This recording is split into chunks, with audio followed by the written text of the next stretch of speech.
Έλα ρε Κώστα. Έλα. Καλά ρε Κώστα. Τι είναι αυτός που μου έστειλες προχθές ρε? Και όλα αυτό το DJ που μου έστειλες εκεί. Στο μαγαζί. Τι καλός ή γαμάτος ρε Κώστα, αυτό δεν ξέρω ρε Κώστα. Δεν ξέρω ρε Κώστα, δεν ξέρω. Τι ρε Κώστα, τι μου λες τώρα ρε? Που μετά που καρά μου βάλε hip hop. Ναι ρε σου λέω, μετά που καρά έβαλε hip hop ρε Κώστα. Πού είναι, σε ποια κλάπη έπαιζε ρε Κώστα, τι μου λέει γαμάτος, τι ρε, αυτός ο για πανηγύρια δεν κάνει ρε Κώστα. Ρε Κώστα με κατάστρεψε χθες ρε, βγήκε κόσμος ρε Κώστα, βγήκε κόσμος ρε Κώστα. Πού παίζει ρε σε γάμους και βαπτίσια ρε, παίζει γενικά αυτός, αυτός δεν ξέρει που πάνε τα 24, ούτε καν τα 4 δεν ξέρει.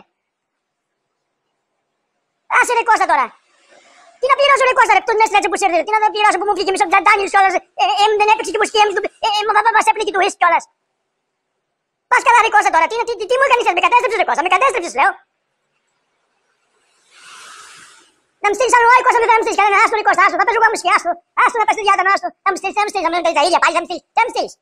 Είδαμε και από είδαμε προχθές τι με έκανες. Έλα ρε Κώστα τώρα, έχει του σύμπαν πάει του μαγαζιού, λόγω για ο κόσμος ρε Κώστα, για ο κόσμος λέω ρε. Μου ρε παρέζει και φύγαν όλοι ρε. Έλα ρε Κώστα, έλα, γεια τώρα,